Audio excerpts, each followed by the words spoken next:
यात प्रामुख्याने आमचं जे उद्याचं आंदोलन होतं त्यापेक्षा जास्त जे मी आपल्या प्रसार माध्यमाद्वारे जे बोलतोय मागच्या काही दिवसापासून, तो माझा सगळ्यात मोठा प्रश्न, तो प्रश्नच राहिला असता जर मी आज त्यांच्यासोबत चर्चा केली नसती SP साहेबांसोबत. जे मी म्हणतोय 6 तारखेपासून ते 21 तारखेपर्यंत, ज्या दिवशी पर्यंत SP साहेब इथं आले नव्हते,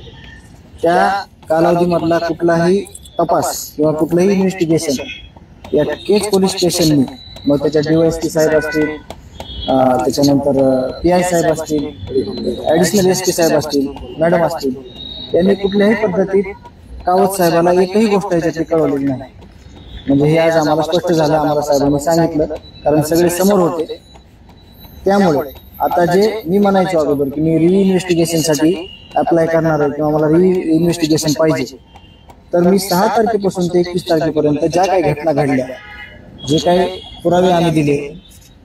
जे काही केज पोलिसने जे काही चुकीच्या गोष्टी केल्या, 8 तारखेला आरोपींसोबत चहा पाणी झाल्यानंतर पोलीस स्टेशनला अर्धा एक तास गप्पा मारणे, किंवा जे काही 29/11ला पोलीस स्टेशनचे अधिकारी हे कृष्णा आंधळे सोबत केलेलं चहा पाणी, या सगळ्या गोष्टींची जी माहिती आहे आणि जी चौकशी आहे, त्यासाठी आम्ही डिटेल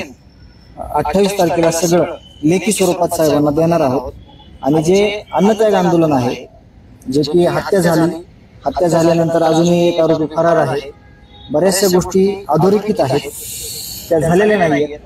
त्याच्यामुळं आता या आंदोलनासंदर्भात जे काय आम्हाला माहिती समजून सांगितली, कायदा व सुव्यवस्था, त्याचे प्रश्न आम्हाला सांगितले, काय काय येऊ शकतात उद्या आम्ही आंदोलन केल्यावर, तर मी स्वतः हा निर्णय घेण्यापेक्षा जे आलेले गावातल्या महिला, शिष्टमंडळ, गावकरी जे आहेत, ते संध्याकाळी एका जागेवर जमा होऊन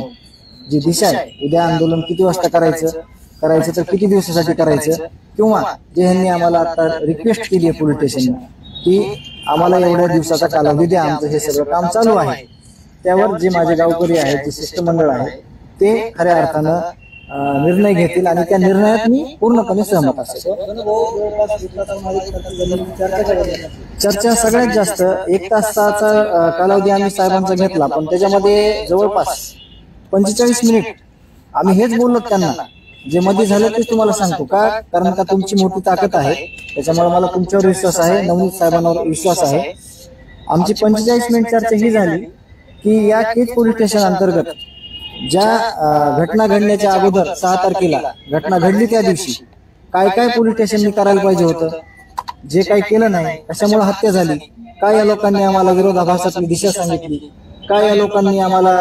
त्यांचे लोकेशन सांगितले नाहीत आणि आमच्या भावाची हत्या झाली, तर हे सगळं वाचू शकलं असतं. असं तोंडी सगळ्यांनी मान्य केलं की हे असं केलं असतं तर हा खून झाला नसता, कारण का मी आरोपीवर विश्वास ठेवला नसता. पण ज्यावेळेस PI साहेब, PSI साहेब ज्यावेळेस सांगतात की तुमचा भाऊ 15 मिनिटात घरी येईल, तुमचा भाऊ 20 मिनिटात घरी येईल, त्यांच्यावर मला विश्वास ठेवणं बंधनकारक होतं. मला त्यांच्यावर विश्वास होता, कायद्यावर विश्वास होता, परंतु त्यांना जो घात केलेला आहे या सगळ्या विषयावर आमची 45 मिनिट चर्चा चालली आणि माझं त्याच्यातून समाधान एक झालं की मला सगळं सविस्तर मांडणी करण्यासाठी त्यांनी मला 2 दिवसाचा वेळ दिलाय. मी सविस्तर सगळं 28 तारखेपर्यंत म्हणजे 4 दिवसाचा वेळ घेतलाय. मी 4 दिवसामध्ये मी सगळं डिटेल, माझ्याकडे पुराव्यासकट आहे की या पोलीस स्टेशनच्या कर्मचाऱ्यांनी कसं बंधनात काम केलंय,